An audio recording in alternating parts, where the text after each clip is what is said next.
चलने दे। माननीय कर्नल साहब को नमस्ते। नमस्ते नमस्ते नमस्ते। नमस्ते पंडित जी। जी जी जी जी कर्नल साहब नमस्ते। धर्म प्रेमी सज्जनों, मैंने समय दिया था 8 बजे का और पूरा 8 बजे मैं आप लोगों के बीच उपस्थित हो गया हूँ। नमस्ते गुरुजी और सभी भाइयों को नमस्ते। जी नमस्ते नमस्ते। प्रिंस जी क्या लिख रहे हैं? पंडित जी नुपुर शर्मा ने मोहम्मद के बारे में क्या गलत बोला जो उसको सस्पेंड कर दिया बीजेपी ने? कुरान और हदीस की रोशनी में बताएं। नुपुर शर्मा ने क्या बोला वो तो मैं सुना नहीं, देखा भी नहीं। अब बीजेपी ने सस्पेंड कर दिया, वो तो बीजेपी के हेड है। बीजेपी को वो जाने, बीजेपी का काम जाने। मैं ना बीजेपी में हूँ और ना बीजेपी का हूँ। मैं विशुद्ध सत्य सनातन वैदिक धर्म का हूँ। जिस विशुद्ध सत्य सनातन वैदिक धर्म को उजागर करने के लिए ऋषि दयानंद ने भी विष पान पान कर, विष पी पी कर जनता जनार्दनों के बीच में रखा। नुपुर शर्मा को ही बर्खास्त नहीं किया, बीजेपी और भी कुछ करेंगे, देख लेना ये। आपके शिव मंदिर को लेकर के भी करेंगे। बंधुओं, आज मैं आप लोगों को ये बता दूं कि अपना कार्यक्रम शुरू मैं करूंगा। आज पर्यावरण दिवस है, एनवायरमेंट डे है। तू सोडून ये, मैं तो पर्यावरण दिवसाचं मी 10 मिनिटाचं बोलून पर्यावरण दिवस है सोडून या और पर्यावरण दिवसाचं 10 मिनिटं बोलायचं।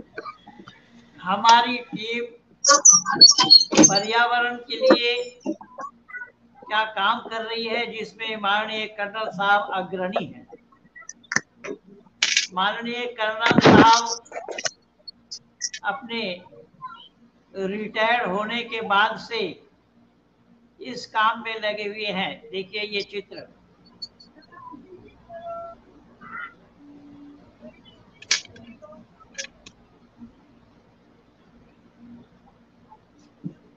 ये चित्र आप देख रहे हैं। ये माननीय कर्नल साहब के जीवन का जो लक्ष्य है कि वायुमंडल को किस तरीके से शुद्ध करें, वही ये वैदिक संस्कृति है। इसी वायुमंडल के शुद्धिकरण के लिए ऋषि दयानंद ने भी जो यज्ञ परिपाटी हमें दी है, ये यज्ञ के माध्यम से हम वातावरण की शुद्धि करते हैं। तो ऐसे ही वातावरण की शुद्धि जमीन पर उतर करके माननीय कर्नल साहब रिटायर होने के बाद से लगे हुए हैं और परमात्मा की असीम अनुकंपा है। उनके जीवन की बहुत सी झलकियां मेरे पास मौजूद है। मैं मुख्य रूप से, आज पर्यावरण दिवस है और इस पर्यावरण पे माननीय कर्नल साहब का क्या योगदान है वो मैं आज आप लोगों के सामने प्रस्तुत कर रहा हूं। पर्यावरण की शुद्धि के लिए, वातावरण के शुद्धि के लिए वैदिक संस्कृति में इतना बल दिया गया है, इतना बल दिया गया है कि मैं कई जन्मों तक बता करके समाप्त नहीं कर पाऊंगा। तो माननीय कर्नल साहब उसको प्रैक्टिकल करके दिखला रहे हैं, बता रहे हैं। और उन्होंने जो टीम बना रखी है, माननीय कर्नल साहब की 3-4 टीम इस तरीके से हैं और पूरी टीम को लेकर के माननीय कर्नल साहब लगे हुए हैं इस काम के लिए। परमात्मा की असीम अनुकंपा है कि इस उम्र में भी देखिए किस तरीके से पेड़ लगाने का काम हो रहा है। इस उम्र में भी माननीय कर्नल साहब चरई बेटी में लगे हुए हैं और प्राणी मात्र को सुख पहुंचाने के लिए, प्राणी मात्र को सुख कैसे पहुंचाया जाए, केवल मानव मात्र के सुख नहीं अपितु प्राणी मात्र के सुख के लिए क्या साधन जुटाया जा सकता है, क्या तरीका अपनाया जा सकता है, इस काम के लिए माननीय कर्नल साहब अग्रणी है। मैं तो भारतवासियों से कहूंगा कि ऐसे महापुरुषों से प्रेरणा लेकर के आप लोग भी वातावरण की शुद्धि के लिए जुट जाएं, क्योंकि हमें सांस लेना है। हमें सांस लेने के लिए वायु, जब तक वायु का शुद्धिकरण हम नहीं करेंगे, जब तक वायु शुद्ध नहीं होगा तब तक हम सांस कहाँ लेंगे। दूषित वायु में सांस लेंगे तो हम बीमार पड़ जाएंगे। इन्होंने क्या लिखा? नमस्ते पंडित जी एवं नमस्ते पाटिल साहब। ध्यान आ रही है गुजरात से। देखिए माननीय कर्नल साहब, ये गुजरात से भी हमारे ध्यान जी जुड़े हुए हैं, ये हमारे पेज में जुड़े हुए हैं। आदान प्रदान विचारों का होता ही रहता है। राकेश जी लिखते हैं नमस्ते पंडित जी। नूपुर शर्मा जी, कुरान के माध्यम से ही सत्य ही कहा था, लेकिन बीजेपी वालों ने ठीक किया या गलत? भाई बीजेपी वालों ने ठीक किया या गलत, उस पर मैं कैसे मोहर लगा सकता हूं भाई? मेरा काम तो ना बीजेपी वाला है ना बीजेपी का है। बीजेपी क्या करेंगे क्या नहीं करेंगे वो तो उनका काम जाने, वो जाने, उनका काम जाने। लेकिन इतना तो जरूर आप भारतवासियों को पता लग गया है कि जहां सच न चले वहां झूठ सही, जहां हक न चले वहां लूट सही। यही हो रहा है। जहां हक आप चला नहीं सकेंगे तो वहां झूठ का सहारा आपको लेना पड़ेगा, और यही हो रहा है। बीजेपी वाले कौन से दूध के धुले हुए हैं? बीजेपी वाले भी तो इसी के चट्टे बट्टे हैं। अभी देखिए ना, आपका काशी विश्वनाथ मंदिर को लेकर के बीजेपी क्या गुल खिलाती है, देख लेना आप। कहने का तात्पर्य ये है कि कौन क्या कर रहा है वो मेरा काम नहीं है, मैं नहीं जानता हूं, ना मैं बता सकता हूं। मेरा काम ये है कि मैं क्या जानता हूं, क्या बता रहा हूं, क्या बताना चाहता हूं आप लोगों को, वो मैं आप लोगों से निवेदन कर रहा हूं। इसलिए कि सही अर्थों में मैंने आप लोगों से ये निवेदन किया कि आज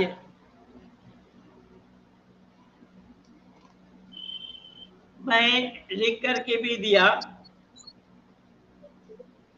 कि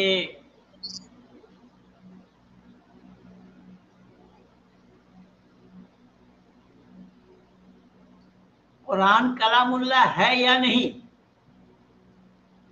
इस पर चर्चा करेंगे। कुछ प्रमाण इससे मैं प्रस्तुत करूंगा। मैं आप लोगों को बता दूं कि मैं अपनी पुस्तक में, यद्यपि पुस्तक तो मेरी 6 है, मैं अपनी पुस्तक में पूर्व ईमान की कलम से इस पुस्तक में भली भांति इन सब चीजों को दर्शाया हूं। और मेरी 6 पुस्तकें भाई ऋषिदेव जी छाप रहे हैं। vedrishi.com से आप लोग संपर्क कर सकते हैं। vedrishi.com के द्वारा ये पुस्तक आप लोगों को प्राप्त हो जाएगी। और किताब ये इसी तरीके से वेद और कुरान की समीक्षा ये मैं दिखाया हूं। वेद और कुरान की समीक्षा में भी मैं दिखाया हूं। इसमें भी ये दिखाया हूं, बेचारे ने जवाब देकर फंसाया इस्लाम को। ये भी मैं दिखाया हूं। एक और होगा, मस्जिद से यज्ञशाला की ओर। मस्जिद से मैं यज्ञशाला को क्यों आया, यज्ञशाला में क्यों आया, ये सब मैं देखने के माध्यम से आप लोगों को, दुनिया वालों को दे चुका हूं। मैं रहूं या न रहूं, मेरी पुस्तक रहेगी। ये धरोहर के रूप में, धरोहर के रूप में आप लोगों के सामने ये पुस्तक काम करेगी। बेचारे ने जवाब देकर फंसाया इस्लाम को। ये भी आप देखेंगे किस तरीके से कि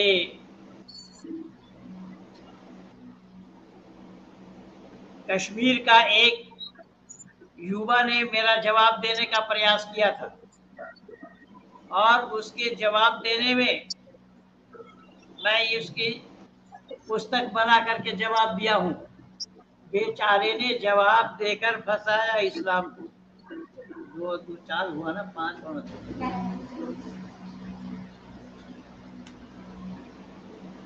अकल पर दखल न देने वाले धर्म और मजहब के भेद को क्या जाने, ये मैं लिखा हूं।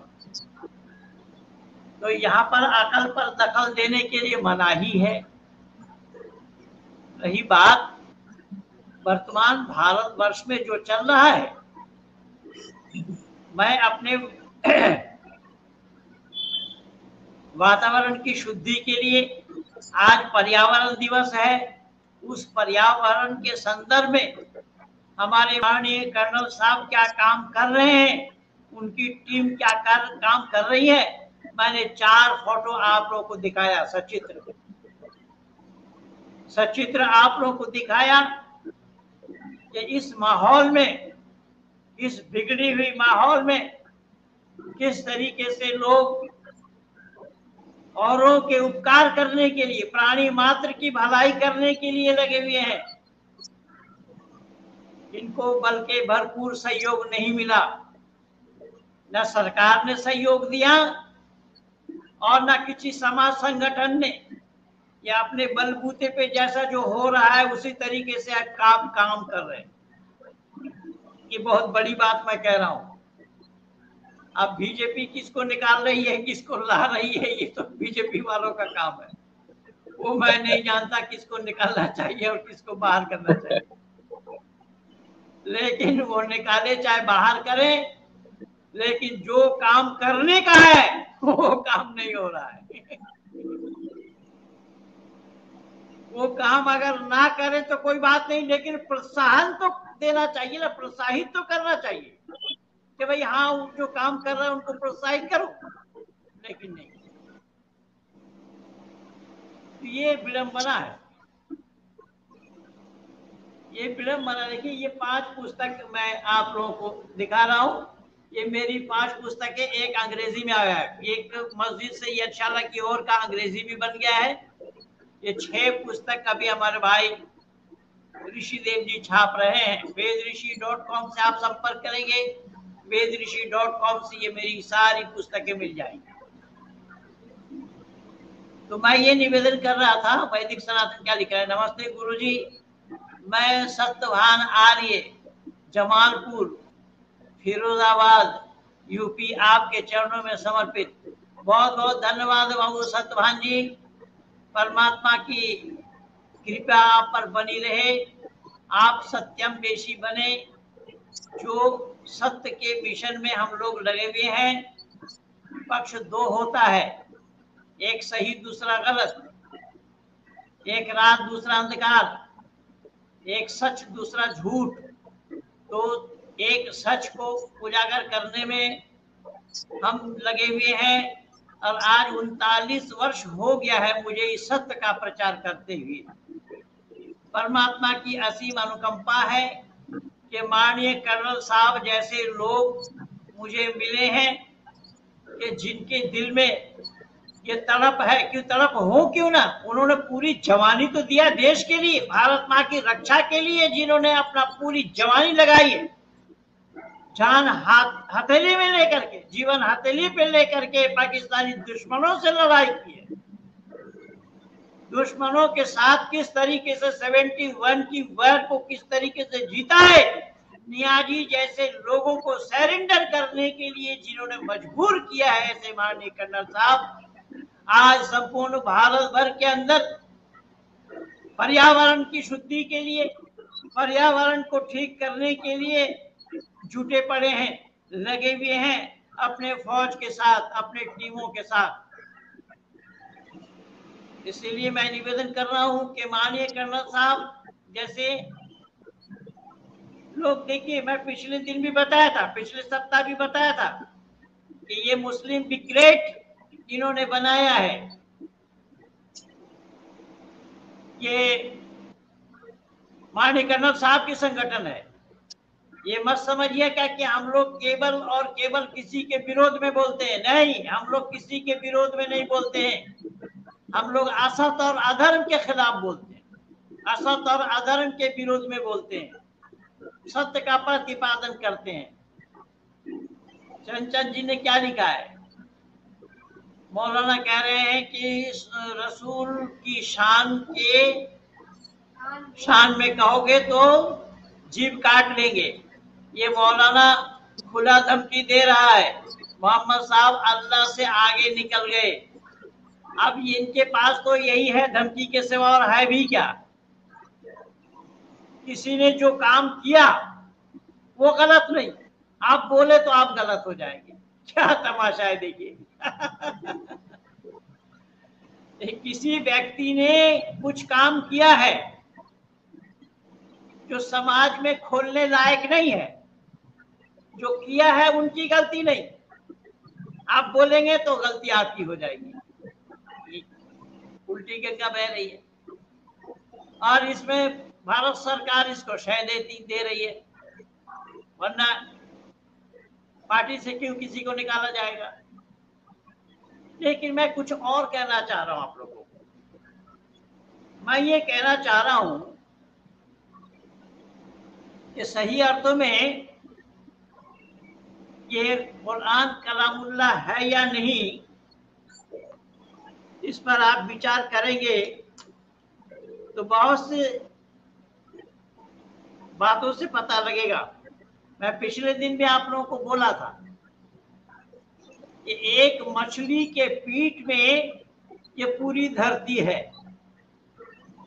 अब वैज्ञानिक इस पर चिंतन करें, वैज्ञानिक इस पर विचार करें कि कुरान का ये लिखने वाला, कुरान में ये लिखी हुई बातें सच हो सकता है क्या। जो बात लिखी गई है उस पर विचार करना पड़ेगा, उस पर चिंतन करना पड़ेगा। अब बोलेंगे तो आपकी गलती हो जाएगी। भाई मैं बोल रहा हूं, कहाँ है ये भी बोल रहा हूं, आओ ना लेकर के, अपनी किताब लेकर के आओ, कहाँ है बोल दूंगा, दिखा दूंगा। सूरह कलम को खोलिए, सूरह कलम को खोलने से ही नून वल कलम वमा यस्तरून, नून एक मछली, बड़ी मछली का नाम बताया है, नून एक बड़ी मछली है, मैं एक दिन बताया भी था। और वो बड़ी, इतनी बड़ी मछली है कि पूरी धरती उसके पीठ पर है, यानी जितनी बड़ी दुनिया है उस दुनिया से भी वो मछली बड़ी है। तो दुनिया से बड़ी अगर मछली है तो वो टिकी कहाँ है, ये बोले पूछो मत। क्यों ना पूछे भाई, तुमने मान कैसे लिया? तुम्हारे पास अकल नाम की कोई चीज है या नहीं है? तुम लोग अपने को बुद्धिमान कहते हो, बुद्धिमान मानते हो, और डॉक्टर जाकिर नाइक वो कह रहा है कुरान में साइंस है। यही साइंस है कुरान का कि एक बड़ी मछली जो दुनिया से बड़ी है और ये दुनिया धरती उस मछली के पीठ पर टिकी हुई है। मैं पूछना चाहता हूं इस्लाम वालों से, इस्लाम जगत के आलिमों से, कि मछली के पीठ पर अगर पूरी धरती टिकी हुई है तो वो मछली किस पर है? मछली किस पर टिकी है भाई? ये दिमाग से तस्लीम करने वाली बात है क्या? इसी तरीके से कुरान में विज्ञान विरुद्ध बातें हैं। कुरान में मानने लायक कोई ऐसी बात नहीं थी जिसको माना जाए। जो 114 सूरतें हैं, 6236 आयतें हैं, कोई ऐसी आयत नहीं है, कोई ऐसी सूरा नहीं है जिस पर मानव कहलाने वाले विश्वास करें। अगर आप शुरू से चलेंगे तो मैं शुरू से ही ये बता देता हूं, और मैं आप लोगों को ये भी बताया था पहले और आज भी बता रहा हूं, मैं कुरान पर टिप्पणी के साथ संपूर्ण कुरान को जो लिख रहा था वो अभी 2 दिन पहले ही समाप्त कर पाया हूं। संपूर्ण कुरान को 114 सूरतों को मैंने टिप्पणी के साथ लिखा। जैसा टिप्पणी ऋषिवर देव दयानंद ने अपने अमर ग्रंथ सत्ता प्रकाश के 14 समुल्लास में किया है। और हर सूरा के प्रथम में बिस्मिल्लाहिर्रहमानिर्रहीम ये शब्द से शुरू हुआ है। ये एक सूरा में नहीं आया, 113 सूरा में आया है, लेकिन सूरा नमल के बीच में आया है 114 बार। शुरू करता हूं अल्लाह के नाम, शब्द पर ध्यान देना।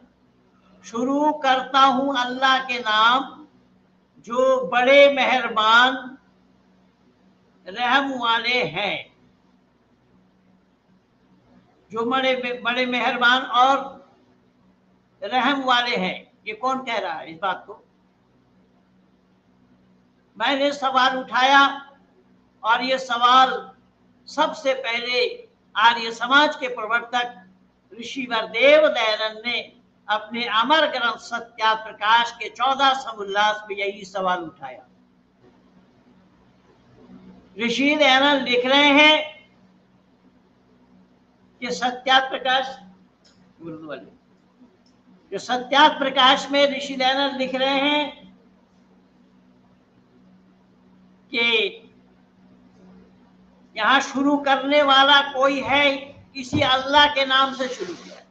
शुरू करता हूं अल्लाह के नाम।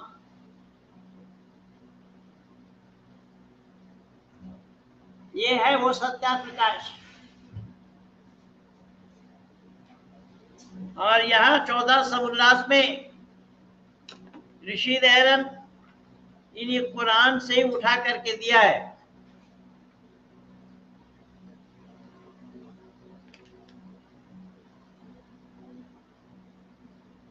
कुरान से उठा करके दिया है कि शुरू करता हूं अल्लाह के नाम। तफसीर इब्न कसीर में हर सूरा के प्रथम, यानी सूरा तौबा को छोड़ करके हर सूरा में लिखा है शुरू करता हूं अल्लाह के नाम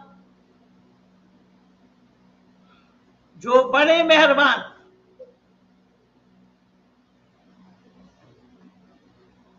हर मुसलमानों ने मोहम्मद को नबी मानते हैं, परंतु अल्लाह ने मोहम्मद को एक लड़का एक नहीं दिया। नहीं दिया। अल्लाह की नजर में मोहम्मद पाखंडी था या नबी, ये दुनिया विचार करे। क्या दुनिया को क्या करना है वो करे, मैं वो नहीं कह रहा हूं। यहां मैं निवेदन कर रहा हूं कि ऋषि दयानंद क्या दर्शा रहे हैं वो देखिए। ऋषि दयानंद अपने अमर ग्रंथ सत्या प्रकाश पर दर्शा रहे। ये सत्या प्रकाश पर प्रतिबंध लगाने के लिए भी दिल्ली की 30,000 कोर्ट में अग्निवेश ने 2 मुसलमान को खड़ा करके केस किया था। उसी केस को ये देखते रहे विठल राव भी, जिस विठल राव को मंत्री बनाया, विठल राव भी और आर्यवेश भी, उसका समर्थन ये दोनों का था। और समर्थन था वो त्यागी का भी, मेरठ वाला।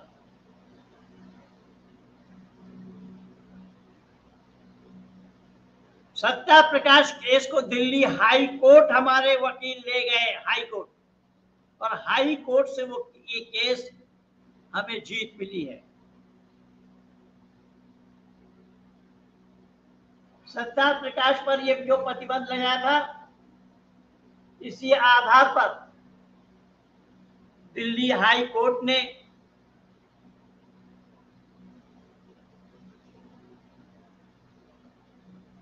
इस केस को डिसमिस कर दिया। दिल्ली हाई कोर्ट से ये केस हम जीते हैं। ये केस इन्हीं लोगों का कराया हुआ था। मैं निवेदन कर रहा हूं, सच का कोई मुकाबला ना किया है, न कर सकता है। ऋषि दयानंद यहां लिख रहे हैं अपने अमर ग्रंथ सत्या प्रकाश में, जब कुरान की शुरुआत अल्लाह के नाम से हुई, जो बड़ा है, मेहरबान है, रहम वाला भी है। इसका मतलब ये जो लिख रहा है या कहा जा रहा है, कह रहे हैं जो, वो अल्लाह नहीं है, कोई और अल्लाह है जिनके नाम से कहा जा रहा है। केवल इतना ही नहीं, सूरह फातिहा को देखिए, अल्हम्दुलिल्लाहि रब्बिल आलमीन अर्रहमानिर रहीम मालिक यौमिद्दीन इय्याका नअबुदु व इय्याका नस्तईन इहदिनस सिरातल मुस्तकीम सिरातल लज़ीना अनअमता अलैहिम गैरिल मग़ज़ूबि अलैहिम वलद्दाल्लीन। ये सूरह फातिहा, जबकि रेगुलेशन ऑर्डर ऑफ कुरान में ये सूरह 5वां नंबर का है। वर्तमान समय में कुरान में ये प्रथम नंबर का सूरह दिया हुआ है। इसका प्रथम नंबर बताया है।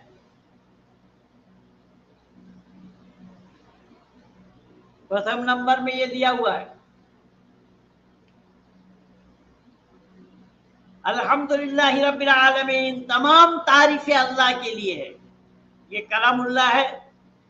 अगर कोई ये कहे कि ये कलामुल्लाह नहीं है, अल्लाह ने मानव को कहा, मुसलमानों को कहा कि तुम इस नाम को बोल करके पढ़ो, पर ये शब्द कहीं भी नहीं आया है। मैं चुनौती दे रहा हूं, खुला दरबार है मेरा। ये शब्द कहीं से भी कुरान से दिखाया जाना संभव नहीं है कि अल्लाह ने बोला, अल्लाह ने कहा तुम बोलो, ऐसा नहीं है। डायरेक्ट सीधा सीधा अर्थ इसका है, तमाम तारीफें अल्लाह के लिए है। तो अल्लाह के लिए है, अल्लाह की कलाम है, अल्लाह तारीफ कर रहे हैं। किन अल्लाह की तारीफ कर रहे हैं अल्लाह? इससे ये मतलब हुआ कि बोलने वाला अल्लाह नहीं है, अल्लाह कोई और है जिसके नाम से शुरू किया और जिसकी तारीफ की अल्लाह ने। अर्रहमान रहीम, रहम करने वाला, निहायत मेहरबान है। ये वही बात कही गई जो बिस्मिल्लाहिर्रहमान रहीम में कहा गया। अच्छा, एक बात मैं आज आपको और दे रहा हूं, यद्यपि इससे पहले भी मैं दिखा चुका हूं, दे चुका हूं, सारा प्रमाण दे चुका हूं, इब्ने कसीर के पेज से उठा करके दिया हूं कि बिस्मिल्लाहिर्रहमानिर्रहीम ये जो वाक्य है, ये जो शब्द है, ये आयत करीमा है। क्योंकि सूरह फातिहा में 7 आयतें हैं, 7 समानी कहा गया है। तो जब सूरह फातिहा में 7 आयत हैं, तो बिस्मिल्लाहिर्रहमान रहीम को छोड़ देंगे तो 6 आयत होंगी, 7 आयत होंगी नहीं। सबसे पहला प्रमाण जो ऋषि दयानंद यहां पर दर्शा रहे हैं, वो यही बतला रहे हैं कि ये 7 आयतें इसी प्रकार से है, 7 आयतें इसी तरीके से सूरह फातिहा का है।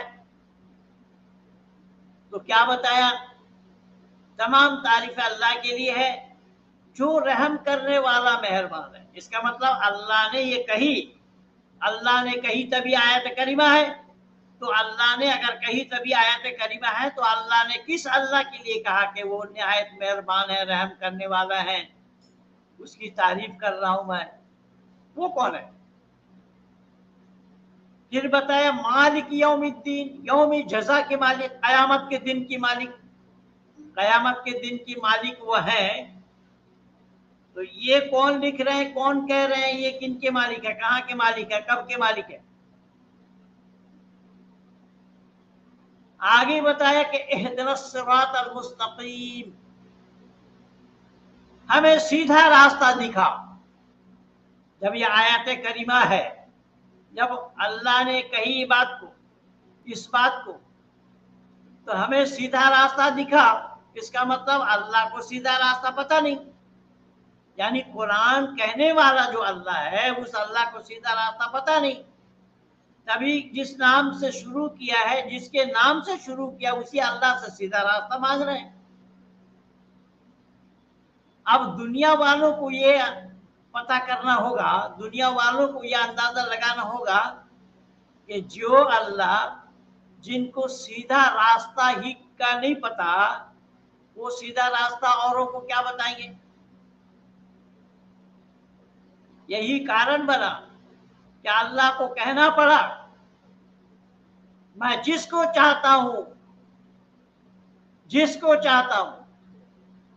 सीधा रास्ता दिखाता हूं और जिसको चाहता हूं गुमराह करता हूं। यानी गुमराह करने वाला भी अल्लाह है, सीधा रास्ता दिखाने वाला भी अल्लाह है, जो कि परस्पर विरोधी बातें हैं, विरोधी पक्ष हैं।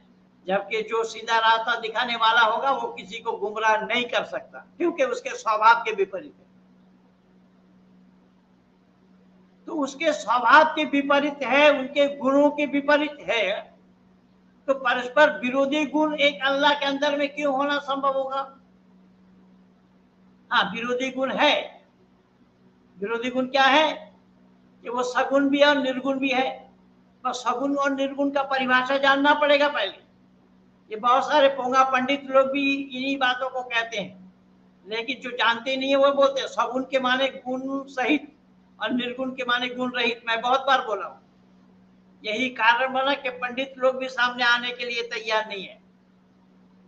महेंद्रपाल के सामने पोंगा पंडित भी आने के लिए तैयार नहीं है। और ये मत समझना कि खाली मैं कुरान पढ़ करके आया हूं।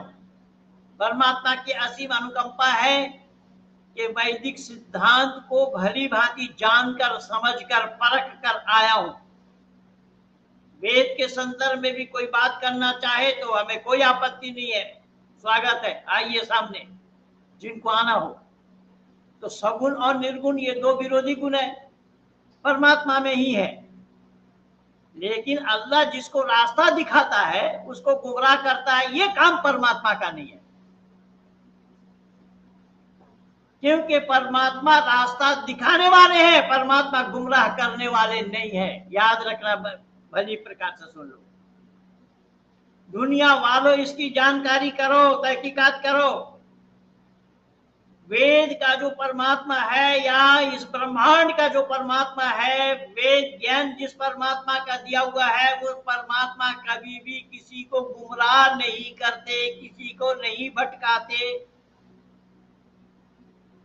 क्योंकि किसी को अगर परमात्मा भटकाने लगे तो परमात्मा पर दोष आएगा पक्षपात का, और दोष लगने पर वो परमात्मा का होना संभव नहीं होगा। दोष लगने पर वो परमात्मा नहीं बन सकते, नहीं हो सकते। इसलिए मैं निवेदन कर रहा हूं, ईश्वर और अल्लाह दो एक नहीं है। मैं आप लोगों को बता चुका हूं कि ईश्वर और अल्लाह ये दो एक ना था, ना एक है और ना एक का होना संभव है। मैं ये लिखा हूं, वेद और कुरान की समीक्षा, इसमें मैं ये दर्शाया हूं कि अल्लाह का 99 नाम है और परमात्मा का 100 नाम है। परमात्मा का नाम असंख्य है। एकम सद विप्रा बहुधा वदंती लिखा है, बहुधा वदंती बोला है। परमात्मा एक है, उसके अनेक नाम है, असंख्य नाम है, असंख्य, गिन करके 100 नहीं, असंख्य नाम है। तो असंख्य नाम परमात्मा के हैं और अल्लाह के केवल 99 हैं। एक किसी से उधार भी नहीं ले पाए। तो उन 99 नामों के अर्थ क्या है और ईश्वर का 100 नाम मैं लिया हूं, उसका अर्थ क्या है, इस पुस्तक में भली भांति दिखाने का प्रयास किया हूं। इसीलिए पढ़ला लेकर के दिखा रहा हूं। एक तरफ ईश्वर, एक तरफ अल्लाह, पढ़ला किसका भारी है देखिए। इसलिए मैं निवेदन कर रहा हूं कि किसी ने कुछ कहा, क्या कोई क्या कहा, ये मैं नहीं जान रहा हूं, लेकिन मेरा सवाल कुरान पर है, कुरान वालों पर है कि कुरान को कलामुल्लाह सिद्ध करो। दोनों आर्यजनों को नमस्ते। हमारे भाई मगन लाल जी भी सामने उपस्थित हो गए हैं, बाबू संदीपन जी भी सामने उपस्थित हुए हैं। आप नमस्ते पंडित जी। लेट हो गए। नमस्ते नमस्ते माननीय कर्नल साहब, नमस्ते माननीय आर्य जी। नमस्ते नमस्ते, आप दोनों महानुभावों को नमस्ते। मगन लाल जी और संदीपन जी, आपका हम राह ही देख रहे थे, पंडित जी तो आपका वेट ही कर रहे हैं। नमस्ते पुनः पंडित जी। नमस्ते। ये नमस्ते। अपने रजनीश शर्मा जी लिख रहे हैं कि सादर प्रणाम आदरणीय पंडित जी, आपकी आवाज आग उगती है जिससे सभी मुस्लिम जल जाते हैं, सामने आने की हिम्मत नहीं। मैंने एक मौलाना के डिबेट के लिए बोला तो वो बोला ज़ालिकल किताबुल्लाह ला रैब फीह। वो क्या बोला, ज़ालिकल किताबु ला रैब फीह, कोई शक कोई शुबा की गुंजाइश नहीं इस किताब के अंदर। और मैं ये जो दिखा रहा हूं उसमें शक है या नहीं है, ये देखो ना।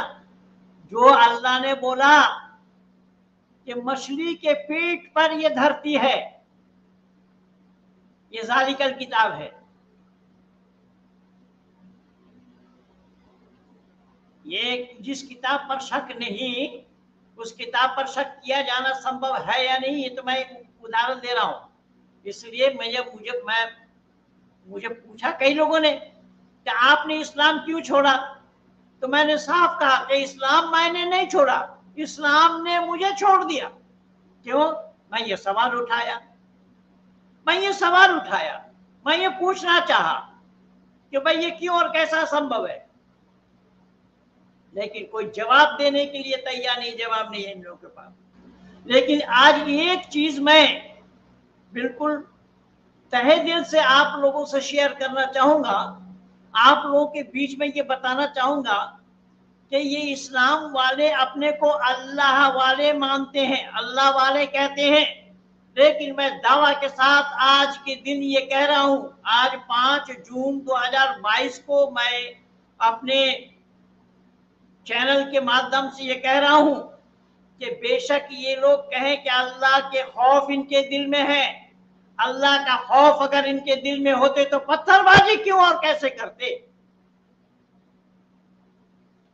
अल्लाह का खौफ रखने वाला कभी लड़ नहीं सकता है। अल्लाह का खौफ जिनके दिल में हो वो तो मोम हो जाएंगे, मोम। लेकिन ये मोम का, ये तो पत्थर है। अब वही पत्थर बन करके पत्थर फेंक रहे हैं। मैं तो बल्कि कायदे की बात ये कहूंगा कि अगर मुसलमान लोग ये देख रहे हैं, जान रहे हैं, समझ रहे हैं, परख रहे हैं और ये कह भी रहे हैं कि बाबरी मस्जिद हाथ से गई, इसको जाने नहीं देंगे, ज्ञान वापी मस्जिद को यानी काशी विश्वनाथ को जाने नहीं देंगे, तो जाने नहीं देंगे अगर ये बात है तो इस्लाम वालों को पता है, भारतीय इतिहास साक्षी है कि मुगलों ने इस भारत पर चढ़ाई करी, इस भारत को दखल किया, भारत पर अपना कब्जा जमाया। तो वो काल था। इस काल में आप लोग देख रहे हैं तो कम से कम आप मुसलमान कहलाने वालों को ये चाहिए था कि भाई हमारे पूर्वजों ने तो गलती की थी, हम भारतवासी होना चाहते हैं, हम भारतवासी बनना चाहते हैं, अपने पूर्वजों के किए हुए गलती का पश्चाताप कर रहे हैं। जिन जिन मंदिरों को दखल करके मस्जिद बनाई गई, या आप लोग उनको अपने कब्जे में लीजिए, ये तो इन लोगों की तरफ से ऑफर देना चाहिए था, अगर सही और सच्ची बात ये कहते होते। लेकिन मैं नहीं समझ पाया कि हक और बातिल को भी नहीं जान पाए लोग, और फिर भी ये कह रहे हैं कि हम अल्लाह वाले हैं। दिनेश जी कह रहे कि मैं उस धर्म को धर्म नहीं मानता जो किसी मानव के कहने से खतरे में आ जाए और गर्दन काटने की नौबत आ जाए। अरे गर्दन अरे वो काटने की धर्म बात है ही नहीं, उसको धर्म कहना बहुत बड़ा जो है कलंक है, उसको धर्म ना कहे, धर्म का ऑपोजिट जो होता है वो कहना पड़ेगा उसको। जी मैं तो वही कह रहा हूं कि अगर ये अल्लाह वाले कह रहे हैं, अल्लाह वाले होते अल्लाह का खौफ जिनके दिल में हो, अल्लाह का डर जिनके दिल में हो, जिस अल्लाह ने संपूर्ण कुरान के अंदर में डराया है, धमकाया भी है, और किसी को नहर में डुबाया, किसी को दरिया में डुबाया, किसी को अग्नि में डाला, क्या क्या किया है, ये सब अल्लाह का काम है। अगर उस अल्लाह का खौफ दिल में होते तो फिर महमूद मदनी ये कहने की हिम्मत ही नहीं जुटा पाते कि तुमको जहां जाना हो चले जाओ। अल्लाह का अरशद मदनी, अरशद मदनी, अरशद मदनी, अरशद मदनी नहीं, मैं जानना हूँ बाबा, मैं भी उसी मदरसा का पढ़ा हूँ। अच्छा अच्छा जी जी। महमूद मदनी, अरशद मदनी उनके चाचा हैं, वो भी एक संगठन के अध्यक्ष हैं, ये भी एक संगठन के अध्यक्ष है, दो बटे हुए हैं। अब ये कह रहे हैं कि आप दोनों एक होने की संभावना है, दोनों की एक होने की संभावना है। खैर, तो मैं ये निवेदन कर रहा हूं कि जो अल्लाह के खौफ, ईश्वर का खौफ, ईश्वर का डर जिनके दिल में हो, भला वो दुनिया में उधम मचाएंगे? क्या उधम मचा सकते हैं? उधम मचाया जाना संभव होगा? और फिर ये लोग अल्लाह वाले भी कह रहे हैं अपने को। मैं नहीं समझ पाया, ये अल्लाह वाले नहीं है, बिल्कुल अल्लाह के नाम से ये पाखंड चला रहे हैं, और पाखंड इनका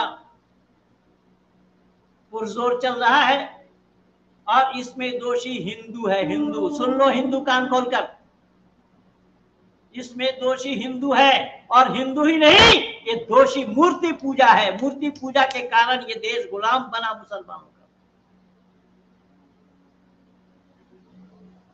मोहम्मद गोरी 16 बार हारा, ये सब कोई मिलकर के कह रहे हैं, लेकिन 17 बार उसने मंदिर के पुजारी को अपने में मिलाया था। पृथ्वीराज चौहान को युद्ध की तैयारी होने नहीं दी कि शोर न मचाओ, इस तरीके से आप रणभेरी बजा रहे हो, शिव निद्रा में है, उनकी कोप भाजन होना पड़ेगा। ये है ये मूर्ति पूजा, और ये है इतिहास भारत का। ये मूर्ति पूजा के कारण ही भारत गुलाम बना मुसलमानों का। मोहम्मद गोरी 16 बार हारा जरूर, लेकिन उसने हिम्मत नहीं हारी, 17 बार हारा। और वही जो शिवलिंग शिवलिंग चिल्ला रहे हैं ना, कहीं कोई बोल रहे हैं कि फवारा है, कहीं कोई शिवलिंग है। अरे वो शिवलिंग के मानने वालों, जिस शिव पर तुम भरोसा रखते हो कि शिव हमारा उद्धार करेंगे, वो खुद अपना उद्धार कहां कर पाए? उस पर लोग कुल्ला कर रहे हैं। जो वजू खाना बनाया गया है उस पर लोग कुल्ला कर रहे हैं, वो कहां अपनी उद्धार कर पाए? और उसे तुम उद्धारक मान रहे हो। कम से कम तुम्हारे पास भी तो अकल नाम की कोई चीज होना चाहिए। और वेद में सख्त मना है, जब तक सीधा और सही रास्ते पर नहीं आओगे तो मानव कहलाने के भी हकदार नहीं बनोगे। सुन लो कान खोलकर। इसलिए मैं निवेदन कर रहा हूं कि मूर्ति पूजा वेद में सर्वथा निषेध है। मूर्ति पूजने की कोई गुंजाइश नहीं है। जिस देवी और देवताओं को तुम लोग अपनी रक्षक मानते हो। संपूर्ण दुनिया में देखो ना किस तरीके से उन देवी और देवताओं की छीछा लेदर किया लोगों ने। बांग्लादेश को देखो, पाकिस्तान में देखो, तुम्हारे राजस्थान में देखो, कौन सा स्थान बचा है तुम्हारा? जो मूर्ति अपनी रक्षा नहीं कर पाते उसी मूर्ति को तुम अपना रक्षक मानते हो, तो तुम कौन पागल खाना में जाने वाले हो? किसी पागल खाना में भर्ती नहीं लेंगे तुम लोग।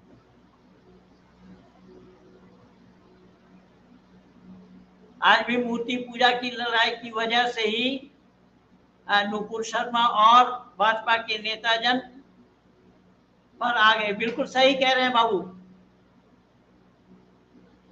ये सनातनी आदिवासी इन्होंने लिखा है, बिल्कुल सही कह रहे हैं।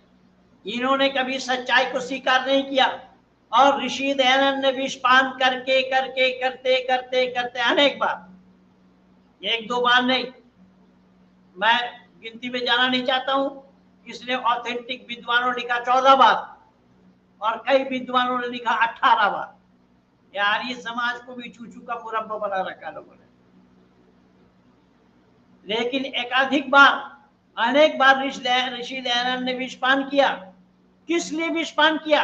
इन हिंदुओं को बचाने के लिए कि तुम राम के वंशज हो, राम के, राम और कृष्ण के वंशज हो, कुंभकर्ण के वंशज न बनो। लेकिन कितना बड़ा दुर्भाग्य है कि ऋषि दयानंद को विष दे करके इस दुनिया से छुट्टी करा दी। ऋषि दयानंद ही नहीं, आदि गुरु शंकराचार्य भी मूर्ति पूजक नहीं थे। जो आज साईं को लेकर के जो बोला जा रहा है, जो कुछ भी हो रहा है, भाई साईं को ही ये भगवान मान रहे हैं। साईं का इतिहास क्या है ये सब दूरदर्शन में ही दिखाया जा रहा है, आप लोग भी जान रहे हैं। यानी सब मिल करके तांडव मचा हुए हैं। शंकराचार्य, आदि गुरु शंकराचार्य मूर्ति पूजक नहीं थे। राजा महाराजाओं से संपर्क करवा करके मूर्तियों को तोड़वाए गए इसी भारत भर में। जो यहाँ वहां पुरातत्व विभाग वाले मिट्टी के अंदर से मूर्ति निकाल रहे, उसी काल की छुपाई हुई मूर्तियां थी। तो ये सारा इतिहास है हमारा। लेकिन आदि गुरु शंकराचार्य को विष दे करके मारने में संकोच नहीं किया लोगों ने। चलो दयानंद को छोड़ देते हैं। दयानंद तो आर्य समाज की स्थापना की, आर्य समाज की। शंकराचार्य को विष किसने दिया, क्यों दिया, किसने दिया मैं जानता हूं, लेकिन मैं बोलूंगा नहीं। तो ये सारा जो हो रहा है बहुत गड़बड़ झाला हो रहा है और सब मिल करके गड़बड़ कर रहे हैं। क्यों? ये सत्य से विमुख है, ये लोग सत्य से विमुख है और सत्य को तिलांजलि देने के कारण ये सारा काम हुआ है। इसीलिए मैं चाहूंगा कि हमारे बाबू संदीपन रॉय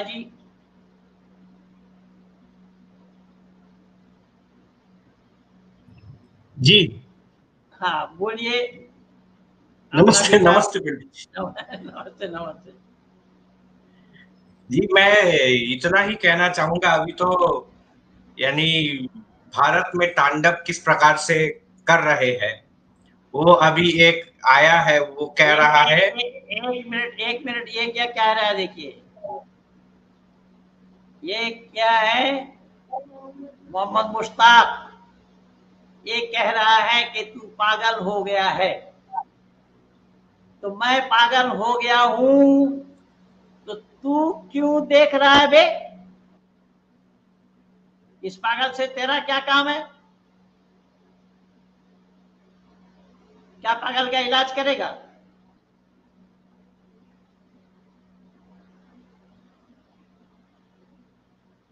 तो डिबेट में आ जा, मैं खुली चुनौती दे रहा हूं। एक बार नहीं 50 बार की चुनौती दे रहा हूं मैं। हाँ, जो आया मुंह के बल गिरा तू भी आ, तू अपने अब्बा को भी ले आ साथ।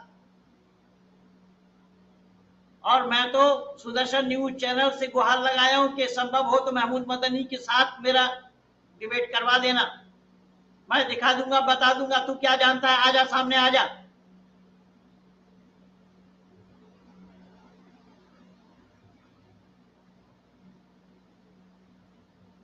हाँ संदीप जी बोलिए। हाँ, तो ये अभी यानी उपद्रव कानपुर में किस प्रकार से उपद्रव मचाया गया है, वो भी जी, वो भी हजरत आयशा सिद्दीक़ा सलामुल्लाहि अलैहा उनके नाम पर ये सब किया गया है। जबकि और वो तो है नुपुर शर्मा कोई है, उन्होंने जो है कुछ कह दिया है। अब ये बात तो इसको जानना पड़ेगा ना कि नुपुर शर्मा जी ने जो बात कही है क्या वो इस्लाम के सम्मत है या इस्लाम के विरुद्ध है, इस बात की पड़ताल करनी पड़ेगी। हाँ, कह रहे वो पड़ताल करते रहेंगे, वो पड़ताल करते रहे, उसमें हमारा कोई मतलब नहीं है। उसको नुपुर शर्मा जाने, नुपुर शर्मा की जिम्मेदारी जाने, उसमें हमें पड़ताल करने की आवश्यकता नहीं है। लेकिन इतना जरूर है कि अगर आवश्यकता पड़े तो हम चुनौती दे सकते हैं कि तुम्हारे किताब में ये बातें हैं या नहीं, आओ सामने। जी जी, बिल्कुल बिल्कुल। और हम अच्छा, फिर किताब से बाहर हम कुछ बोलते नहीं है। जिनको शक है वो शक सामने आए, किताब से ही हवाला दे देंगे, बुखारी शरीफ हदीस से हवाला दे देंगे। और कई बार मेरा दिया हुआ है, बुखारी शरीफ हदीस की पेज उठा करके दिया हुआ है, बहुत सारे लोगों को दिया हुआ, मेरे पेज में ही पढ़ देखेंगे, फेसबुक पेज में। हाँ, तो इसीलिए नुपुर शर्मा ने क्या बोला वो हमारा विषय नहीं है संदीपन जी। ठीक है, ठीक है। हाँ, तो मैं आपको दिखाता हूँ धर्म क्या है। अभी मैं आपको इसका हवाला निकाल करके दिखाता हूँ। मेरा स्क्रीन आ रहा है? हाँ, बिल्कुल आ रहा है। हेलो जी जी, स्क्रीन हेलो, ये छेड़े पता चले जाते कभी। स्क्रीन में शेयर किया हूँ। एक और आज मैं नया हवाला देना चाहता हूँ जिसमें जो यानी मूर्ति पूजा कहाँ से आया, ये है सूरा हज आयत नंबर 52। और इसका शान नुज़ुल हम देखते हैं इसमें क्या है। यहाँ यानी क्या बताया गया है, the commentators of the Quran से when the messenger of Allah bless him and give him peace, saw that his people were shunning him, he was aggrieved by their rejection of the message. He brought them and he secretly wished that Allah, exalted is he, revealed something to him which would bring him and his people closer to each other. यहाँ बताया गया है कि when the messenger of Allah, जब अल्लाह के messenger यानी वो देखे कि कोई इस्लाम कबूल नहीं कर रहा था, rejection of, he revealed something to him which would bring him and the people closer to each other. तो उन्होंने एक ऐसा काम करने के बारे में सोचा जिससे वो लोग जो लोग इस्लाम से दूर हो रहे थे वो इस्लाम में आ सके।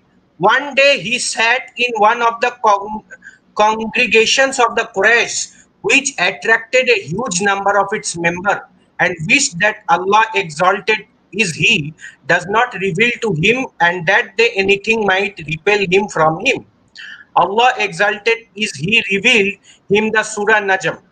तो एक दिन वो लोग आपस में बैठे थे, सहाबा इकराम आपस में रसूल अल्लाह के साथ बैठे थे और वहां पे सूरह नजम वहां नाजिल हुआ। अब सुनिए, the messenger of Allah, bless him, give him peace, recited it. But when he recited, have ye thought upon Allah, Al-Uzza and Manat, third the other, the devil put on his tongue that he secretly wished and hoped for, and said, there are many cranes and their intercession is hoped for. When the Quraysh heard this, they were very pleased. The messenger of Allah, Allah bless him and give him peace, carried on reciting until the end of the surah and then prostrated. सुनिए दुनिया वालों, दो मूर्ति की बात की गई है, 3 मूर्ति की बात की है। द मैसेंजर ऑफ अल्लाह, अल्लाह के रसूल, Allah bless him sallallahu alaihi wasallam and give him peace, carried on reciting reciting until the end of the सूरा, यानी अल्लाह के रसूल वहां पे उस सूरा यानी उस सूरा को वो पढ़ने लगे, सूरा पढ़ने के बाद एंड देन प्रोस्ट्रेटेड। प्रोस्ट्रेटेड मतलब क्या है पंडित जी? उन तीनों बुतों के सामने रसूलुल्लाह सल्लल्लाहु तआला अलैहि वसल्लम उन बुतों के सामने सजदा किया। All the Muslim followed suit and prostrated, सारे मुसलमान इसको फॉलो किए एंड प्रोस्ट्रेटेड। प्रोस्ट्रेटेड मतलब उसका सजदा किया।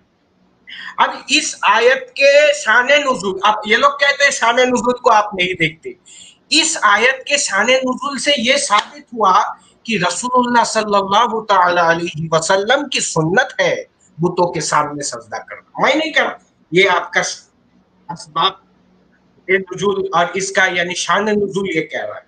फिर बाद में जब सब लोग मुसलमान बन गए, उसी को आप पढ़ लीजिएगा, सब लोग मुसलमान बन गए तो ये कहने लगे नहीं ये आयत तो मेरी जीवा में, यानी शैतान फरिश्ता बन करके मेरी जीवा में ये आयत डाल दिया।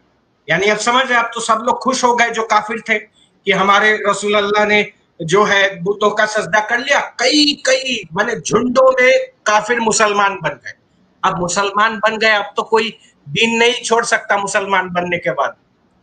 तो इससे ये साबित हुआ कि बुत परस्ती, मैं जो साबित करना चाह रहा हूं, बुत परस्ती इस्लाम की देन है और सुन्नत किनकी है ये भी साबित हो गया जी।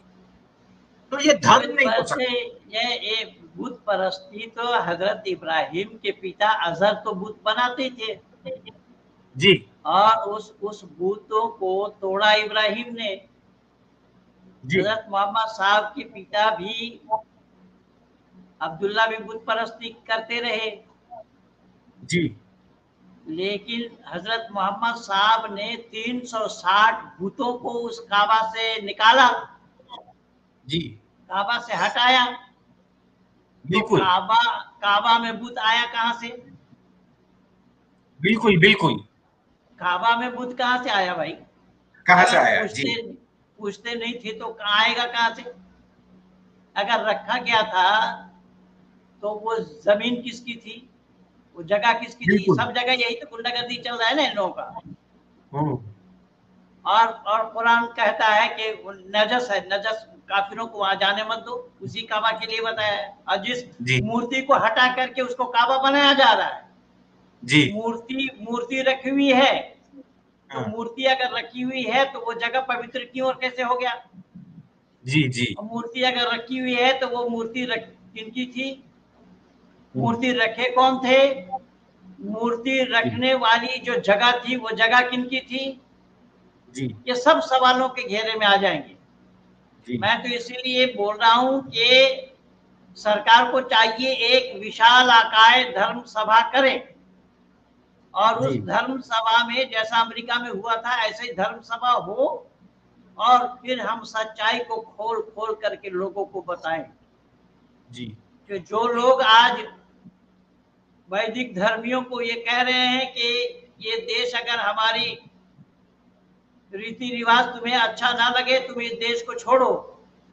भाई रीति रिवाज तुम्हारा अच्छा लगना क्यों और कैसा संभव है? तुम्हारा रीति रिवाज तुम्हारा अरब का है, भारत का कोई रीति रिवाज तुम न मानते हो न मनवाते हो। जब भारत की कोई रीति रिवाज तुम नहीं मानते, ये क्या लिखा है देखिएगा, अगर तुमको हमारा मजहब बर्दाश्त नहीं तो कहीं और चले जाओ। भाई तुम्हारा मजहब ये हमें बर्दाश्त क्यों हो? तुम्हारा मजहब इस्लामी है, तुम जन्म से लेकर के मृत्यु पर्यंत तक उसी अरब की तरफ टकटकी लगा कर बैठे हुए हो। तुम सूरज चांद देख करके नमाज पढ़ते हो, चांद देख करके रोजा रखते हो, चांद देख करके रोजा खोलते हो, चांद देख करके ईद मनाते हो। भारत का कौन सा त्योहार तुमने अपनाया भाई? ये मुल्क हमारा है, तुम्हारा कहां से है? तुम इसका हवाला दो जरा। ये मुल्क तुम्हारा कहां से है, कैसे है, जरा उसका हवाला दो किसी किताब से। तुम अपनी किताब से भी हवाला नहीं दे सकते हो। महमूद मदनी सुन लो,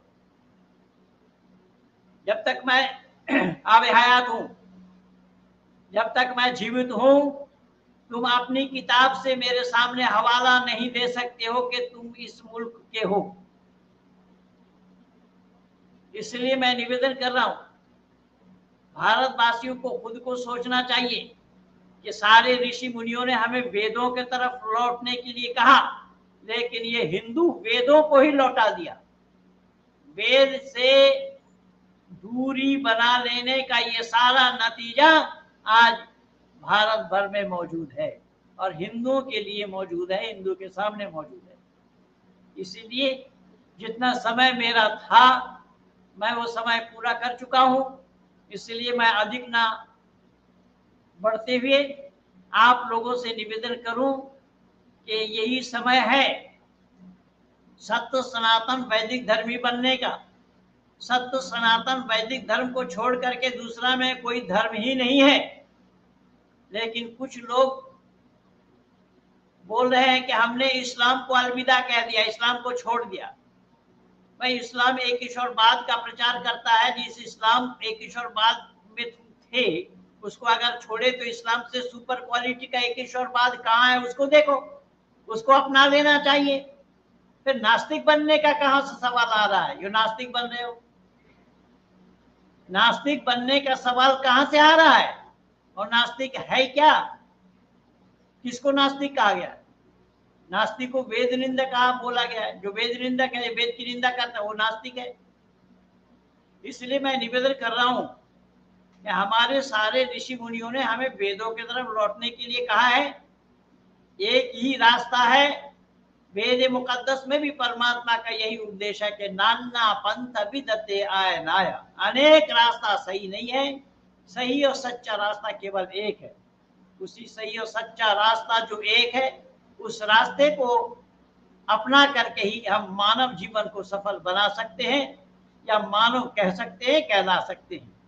अगर हमने सच्चाई को धारण नहीं किया, हमने सत्य को नहीं अपनाया, तो हम मानव कहलाने के भी अधिकारी नहीं बनेंगे। लेकिन दुर्भाग्य तो यहाँ ये है, कुछ लोग सरस्वती सरस्वती चिल्ला रहे अपने नाम से, जबकि सरस्वती वेद के विद्वान को कहा जाता है, और ये वेद के बात तक नहीं जानते, ये सरस्वती कह रहे हैं। और ये कह रहे हैं कि हम परावर्तन का काम करेंगे, घर वापसी करेंगे। भाई घर वापसी तुम किसका कराओगे? इस्लाम वाले तो तुम घर वापसी होंगे नहीं, मूर्ति पूजा करने के लिए आएंगे। एक को तो मूर्ति पूजवा के दिखा दिया, एक को दूध मिला पानी चढ़वाए थे, कहाँ है वो? जेल में बंद हो गया। उसको छुड़ाने के लिए कोई हिंदू आया या नहीं आया? और उसको दूध मिला पानी चढ़वाने के लिए ले गए थे वसीम रिजवी को। मैं उसी दिन ही बोला कि दूध मिला पानी चढ़ा रहे, पानी मिला दूध चढ़ा रहे। आज जो मुसलमान ये कह रहे हैं कि जो उनके साथ आ रहे हैं, मैं उन मुसलमानों से भी ये कहूंगा कि तुम मुसलमान इस्लाम को तो जानते ही नहीं थे।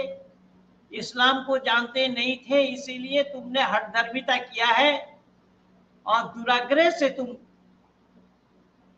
ऐसे लोगों के सानिध्य पाना चाहते हो जो लोग मूर्ति पूजक हैं, जो मूर्ति पूजा करते हैं, जय भवानी जय मां भवानी ये नारा लगा रहे हैं। वो ईश्वर के सानिध्य को कहां से पा सकते हैं? ईश्वर का सानिध्य पाया जाना संभव नहीं होगा। इसलिए मैं निमंत्रण दे रहा हूं, दावत दे रहा हूं, वेद के नजदीक में आओ, वेद के शरण में आओ।